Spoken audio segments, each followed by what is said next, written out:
Okay, Mr. Brackett says that it is 5:30. We'll call this special call meeting to order. Approve the agenda, published agenda for this day's council meeting as presented. Hear a motion. Make a motion. A motion, Mr. Brackett. Hear a second. Second. Second, Tom. Any discussion? Favor signify by saying aye. Aye. Any opposed? That's carried. First item, conduct a public hearing on the request of the exemption plot for property located at 282 Carrollton Street, being in tax parcel such and such that was combined with the property 268 Carrollton Street. Applicant T. Cooper, James and Associates. Do I hear, does anyone want to speak on behalf of this public hearing? This property? Yes, sir. I'm here on behalf of T. Cooper James. I'm the civil engineer, LaCroix Engineering. This is, if you're not familiar, this is the property just south of City Hall. Currently, Dollar General is going up there. My client purchased the property from Ms. Carol Wilhite.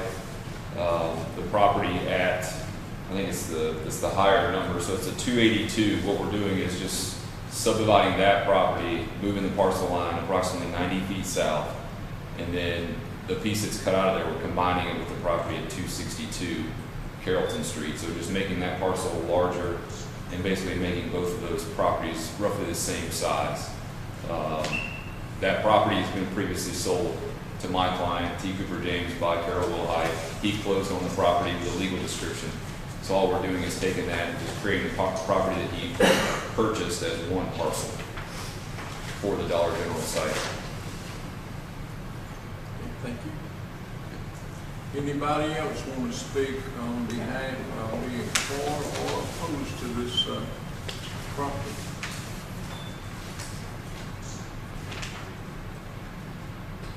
Okay, we will close the public hearing on item number 1. Go to item number 2. The Planning Commission having recommended to the City Council the exemption be approved on property located 282 Carroll Street, being part of tax parcel such and such, which was combined on the property of 268 Carrollton Street. The City Attorney's Office shall do the first read of this ordinance. Exemption, Mr. Cooper. Sure. An ordinance by the City Council of the City of Temple. Whereas the city has received an application to vary the boundary lines of those properties designated as 268 and 282 Carrollton Street, tax map and parcel numbers T0400600003 and T0400600067, according to the city and county systems of mapping property for tax purposes.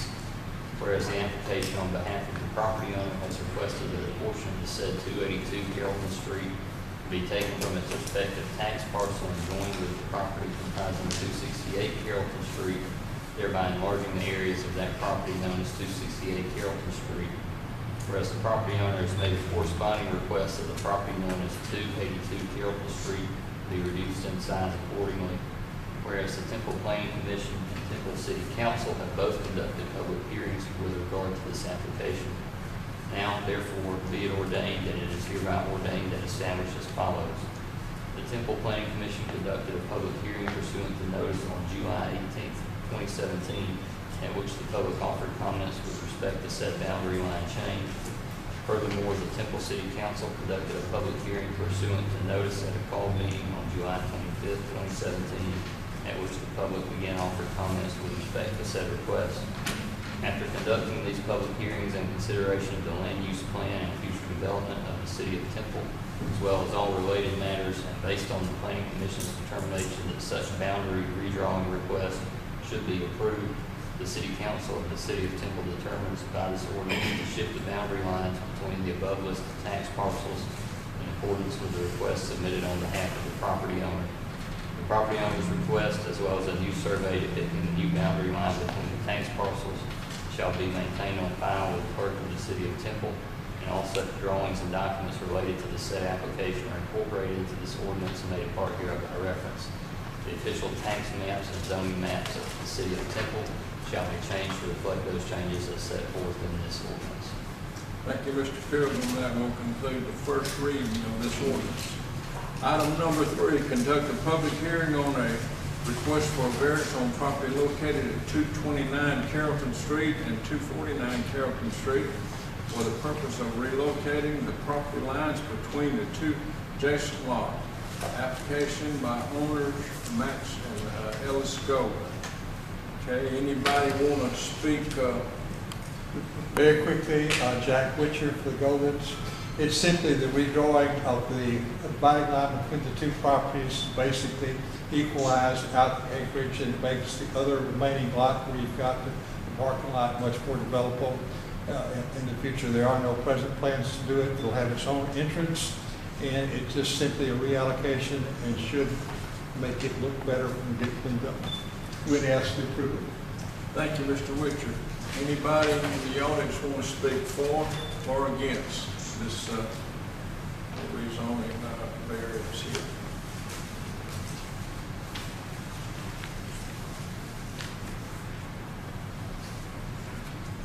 Okay, if nobody wants to speak for or against, we will close this public hearing on item number 3.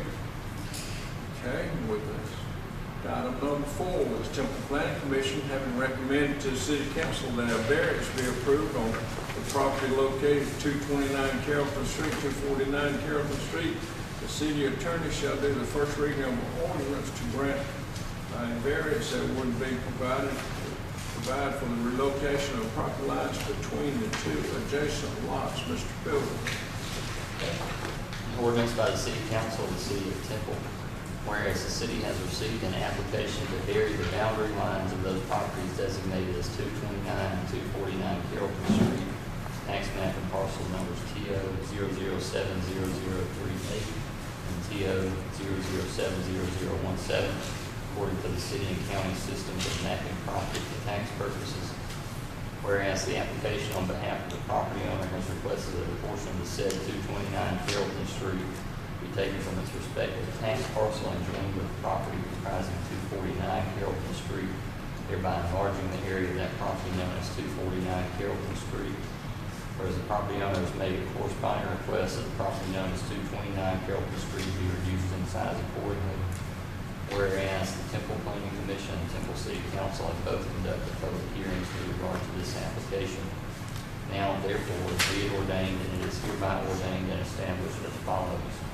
The Temple Planning Commission conducted a public hearing pursuant to notice on July 18, 2017, in which the public offered comments with respect to said boundary line change. Furthermore, the Temple City Council conducted a public hearing pursuant to notice at a called meeting on July 25, 2017, in which the public again offered comments with respect to said request. After conducting these public hearings in consideration of the land use plan and future development of the City of Temple, as well as all related matters, and based on the Planning Commission's determination that such boundary redrawing request should be approved, the City Council of the City of Temple determines by this ordinance to shift the boundary lines between the above listed tax parcels in accordance with the request submitted on behalf of the property. The property owner's request, as well as a new survey depicting the new boundary line between the tax parcels, shall be maintained on file with the clerk of the City of Temple. And all such drawings and documents related to the said application are incorporated into this ordinance and may depart hereof by reference. The official tax maps and zoning maps of the City of Temple shall be changed to reflect those changes as set forth in this ordinance. Okay, that concludes the first reading of that ordinance. Okay, number 5, consider the request from West Georgia Baptist Church for the City of Temple to assist and resolve title issues with the 2 modular units located on Johnson Street that were sold to said church by this city government for several weeks to go through a sealed bid process. Mr. Osborne. I have a memo that hopefully you've looked at, but as you remember back on May 1, you did approve the sale of these 2 vacant modular structures to the West Georgia Baptist Church. We received 2 sealed bids. Solicitation for the sealed bids, and they were the only bidder. The bid was for $5,100, and they had to pay us that amount.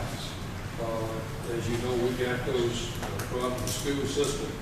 As it turns out, neither governmental body had the title to them. Assistant Superintendent Jones suggested we give the church a number that each one of them had, which I did, and the ID number, the year of manufacture. But it turns out that what we had and what the school system did not suffice to settle the title issue. Recently, Pastor Garland contacted me to see if we could help resolve this issue.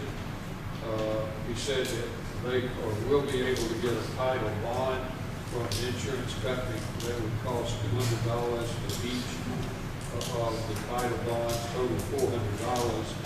And he is asking the city to pay the cost of the title bond for each of these modular structures.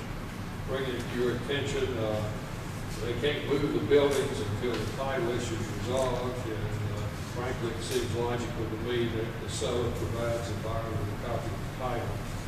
And so I'm bringing it to you to see what you should do. They're worth $400. Get rid of them. I make a motion to get the title to them and get them off the property. A motion, Mr. Bracknell, to get the title to them and get them off the property. Here, second. Second from Mr. Walden. Any discussion?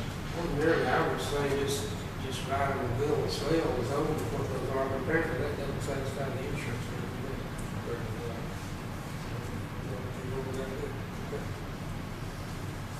And we would pay that $400 out of $5,100 that they paid us for the buildings. Still a good deal. What was the motion not to exceed $400? It's asking for $400. That was the motion. We got a motion and a second. Any more discussion? Favor signify by saying aye. Aye. Any opposed? That's carried. Staff report concerning activities to prepare for City of Temple operation following the termination of the current intergovernmental agreement between City of Temple and the City of Villa Rica for fiscal services and code enforcement, as well as activities to enter utility building and related services on an ongoing basis. Mr. Osborne. I'm not going to go through this memo to you in detail. I've provided it to you. And if you haven't read it, I would encourage you to do so. As you can imagine, having been notified by Villa Rica that we've got just a few weeks before they won't be with us anymore. And then with the vacancy that we had for the utility billing clerk, we've been dealing with a number of things here in City Hall. The one thing that has been unaffected by what's going on is our code enforcement operations with Mr. Watts. And of course, we'll have to make some decisions soon on that, since that's part of this agreement with Villa Rica. I did give you a report on the utility billing clerk, and I think most of you are aware of the different parts of this. Of course, Pam Edwards did resign, took a job in the city of County, and last week our city clerk filled in admirably there, but couldn't take her all the time from that. And so, as I had mentioned to those of you I talked with, we were looking at this in a two-pronged way. One was to get somebody in here ASAP to help us from a manpower standpoint, and then the other was to start the process of recruiting somebody to fill that position. And I made contact with the same company that 3 years ago sent Cindy Moore to us as a temp. They were very good, very prompt. As it turns out, the contract that we had with them when we got Cindy was still in effect. I had our city attorney to look at that. And as a result of what took place rather quickly over several days, we agreed for the temp agency to send to us a lady, Katie Lee Dwinell's Some of you have met her. She's working here. I have included her resume. She's certainly has had a lot more responsible positions than this one, but she's where we need somebody at this point. So she will be here. Not sure for how long. Hopefully, until we get a permanent person in place. We are going through the process of we've advertised, we're receiving applicants. The deadline is August the 2nd, and process of going through something like that, as you know, takes time. I would assume that it could be your meeting in September before we have a candidate for you to consider employment of the utility billing clerk on a permanent basis. The bigger picture, of course, is the finance department. We're down to less than 5 weeks now before the bill record pulls out. I'll have a good bit of information for you at your August 7th regular meeting. We still have, of course, at this time, the services of Sarah Hefty and her staff. One of her staff members, Ashley, was here all day yesterday, all day today, working at this time to have our temp have some working understanding of the cell and those operations. But that's my report that you can read in some detail. As I say, I've given you the resume on our temp, and you can see well-qualified lady for the Coast Guard. Also a copy of the agreement with Express Employment Professionals that we've had in place for going on 3 years, and then their current rate structure, and then a copy of the ad that we ran to recruit for the county technician, and this part of it being the utility billing person. So if there are questions, I'd be glad to try to respond. Mr. Rockwell. So, our utility billing clerk that we've hired, she's making $13 an hour from the temp service, but we're paying $18.46 an hour. Is that what I understand from this? The temp service, of course, charges you a fee for whomever they send to you, and of course, they cover her insurance and other whatever benefits that she would have. What she gets paid is $14 an hour. But we're paying $18.46 an hour? Yeah, that's it. How much were we paying family clerks? When Pam left us, she was making, as I recall, about, was it around $14.80, somewhere in that range. Okay. Thank you. But you have to take into consideration is there's no benefits included with the temp service. Correct. When we're paying these annuals, And the employee benefits average about 25 to 27% of the person's salary. Salary, get what you treated like. Any more questions? So was it Yes, sir. about $800 a month for the full-time benefits? What it costs the city? I hadn't tried to figure it out, but you could, like I say, it's average 25 to 27% when you look at whatever would be paid on health insurance, FICA, whatever we would be paid on anything on retirement, and whatever other benefits that would be a cost factor.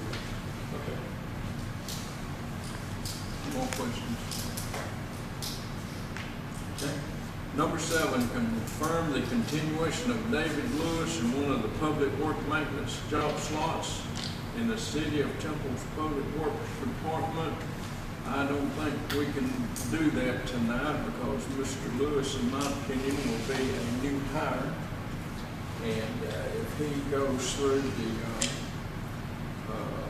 application process, then I will probably be recommending him to the City Council for his old job back.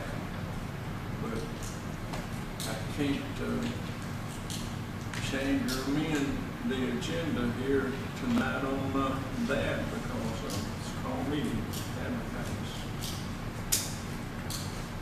Anybody got any comments on that? Yes, sir, Mr. Rockwood. According to our memo from Mr. Osborne, he stated he didn't think that this was something we needed to go through to approve the hire. Well, I think I was mistaken, but that was in line with what I had been accustomed to in the past. Also, I guess with Mr. Lewis, he had been an excellent employee for us. I think he made a very bad decision.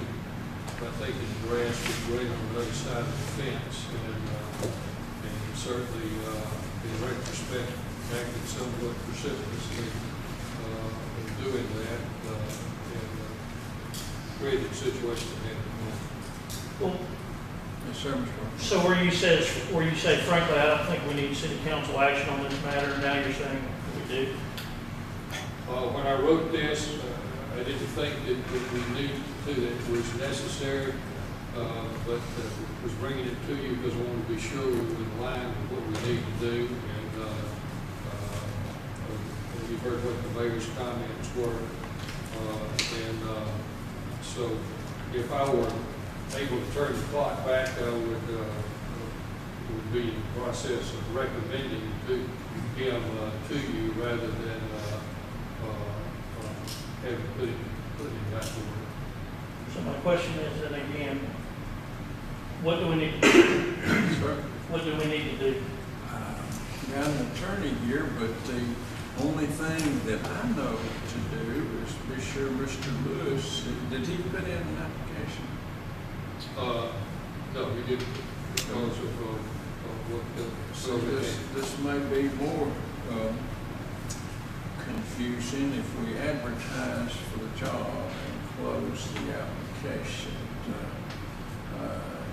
sir, but we had another employee in the police department. He quit his job. He took another job. He'd come back here. He had to go through the same interview process as everybody else because he left and wanted to come back. And then I recommended him as a charter states to the city council, and they voted to rehire him back. So I think that's the way that this one will have to be handled. So if I'm wrong, sir, you correct me.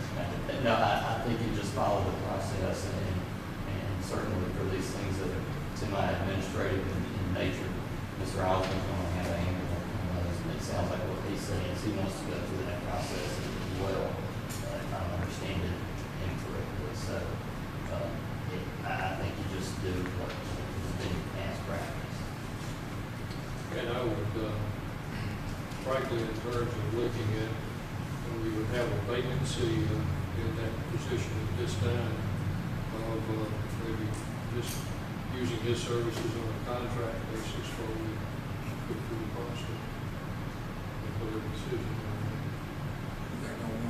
it. That makes sense to me. I mean, it just sounds like it's a position that you need somebody in, and if you've got a while to you want to take some action on it, then I think you'd be within your rights to do that.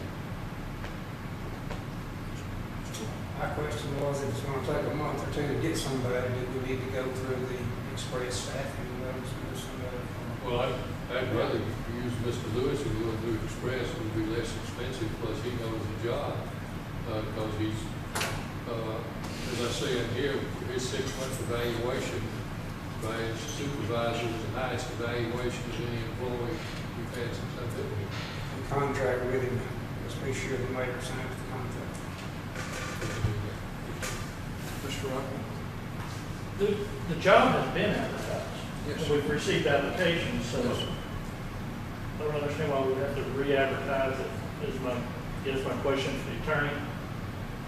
It was advertised during the time period of him wanting to come back to work, correct? Oh, we had put it on the street at that time, yes. So it's already been advertised, we even received some applications, so. But see, my question was, Councilman Rockwell, did he put in an application? So if we advertise making applications, don't we have to go by what we advertise and taking notes? Yes, although some of this, we're getting into territory where we may want to have that discussion in executive session.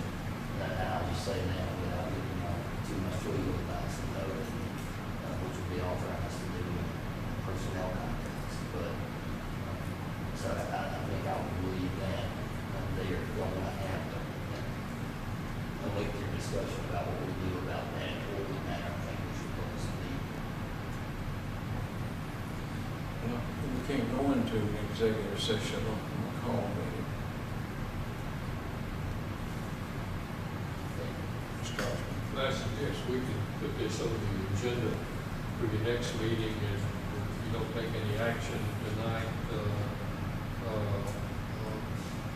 in the meantime, I very much need somebody in a position, so we can have him on the contract on a short-term basis, and we'll try to sort through the pieces about ownership, meeting themselves. Yes, sir. And you don't need our approval to do a contract. Well, you can't act on the contract tonight, because it's not on the agenda, but, It's just confirm the continuation. I don't understand why if you can't hire him, you give him a contract, then you still meet what that says that you do, because we're looking at his employment. It says confirm the continuation of David Lewis or one of the public works maintenance job slots in the city of Temple. Whether we're hiring him or whether we're giving him a contract, it's exactly the same thing. Right? Well, I mean, I don't think that there's a problem with y'all engaging him on some contract basis. I mean, if you have a position of need, obviously you don't have the contract hammered out as it is before you, because the context is different than what we thought it would be before the meeting. But if you gotta have somebody in that position until the time that you know what you want to do on a more permanent basis, then, I mean, you can't hamstring yourself by saying that's just gonna have to stay out there until we can do something more. So I can make a motion that we offer him the contract? I think you'd be authorized to do that. I'll make that motion. Got a motion by Mr. Bracknell to offer him a contract. I hear a second. Second by Mr. Wall. Any discussion? Make sure that Yes, sir. the contract just needs to read just like his pay is, what it's gonna be, that same pay. There'll be no benefits on a contracted employee, right? correct.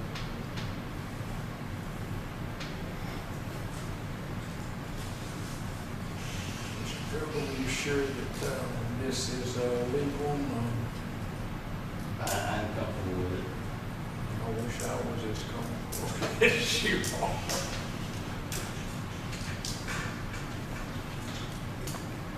Any more discussion?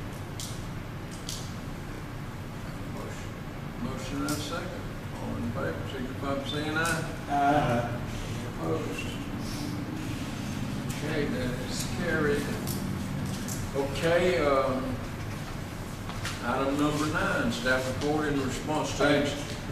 8, yeah, but I was reading. Yeah, you were right. Staff report in response to action taken by the city council during the July 6th meeting concerning possible salary increases for some employee positions in Temple municipal government. Mr. Osborne. May I? Yes, sir. Mr. Mayor, since I was the one that suggested that, I would like to offer a motion that we table this until December.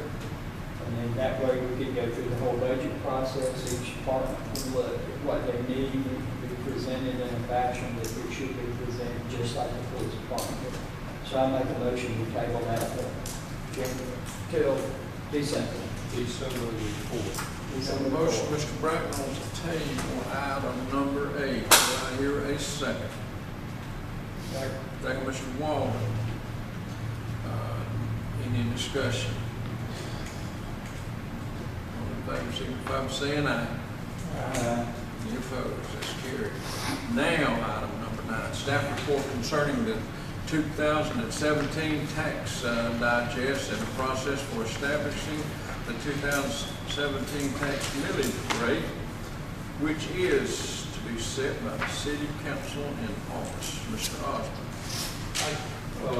Kristen, I put at your places, and you will see it like with the mayor here, the whole bunch, if you will go to the last tab, which is on, starts off with my memo on the tax digest, you put this at the back of that tab, what you got. And I will just call a few things to your attention, not looking for any action tonight, just simply to get you, so it will be squared away as we move ahead. I know you've seen some things in the newspaper on what's going on with some other local jurisdictions. We have to be through with all of this before the end of August. I did have a visit the other day from Carroll County Tax Commissioner Vicki Bearden, provided certain information to you, which I put in your books so that you can see, looking at tax digest information on the city of Temple. I also have talked with Haralson County, which, as you know, we have just a few residential lots in Haralson County. Tax Commissioner Sherry Mobley was trying to get some information to me about tonight. Didn't get it, may get it tomorrow, but it won't really have much of an impact on your digest because it's such a small part. But as I point out in my memo to you, we know we've got to go forward in setting the millage rate. Now, in addition to what I have given you from Carroll County, you will find the last couple of sheets and what was in your book before you added. If you go to the sheet that's on the horizontal part, it's got a bunch of cities in Carroll County listed as well as the county, and then immediately behind that sheet, a couple more pages, Mr. Mayor.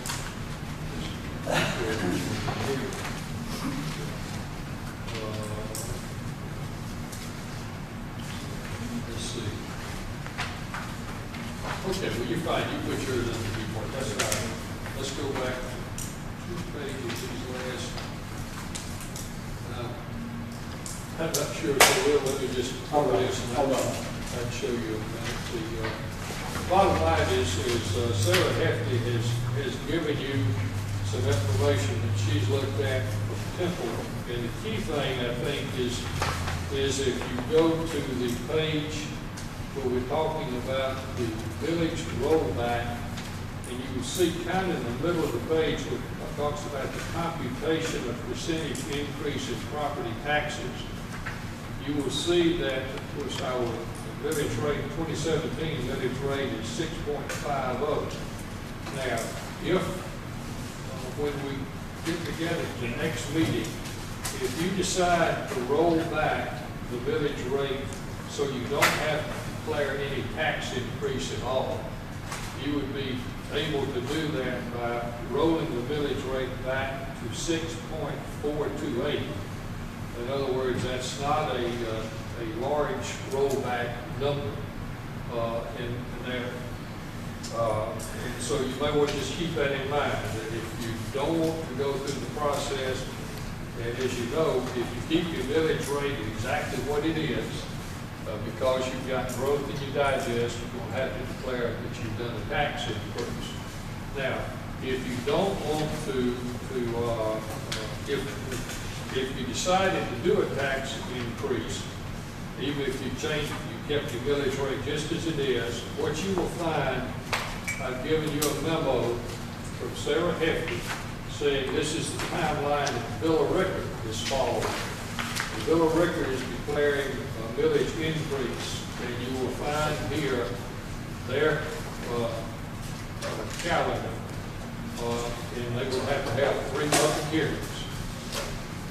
If you do not do the tax increase, we just need 1 And what I have given you,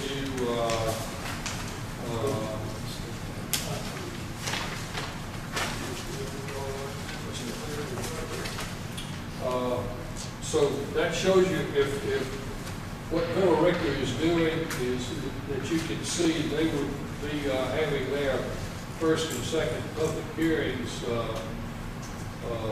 coming up soon, maybe on August 1st. We would not be on that schedule, obviously, but we would still be able, as long as we can get through before the end of August. Now, if you do not wish to have a tax increase, you do a rollback, as we talked about. If you go over to your next page, you will see a memo. This is from the finance director in Douglasville.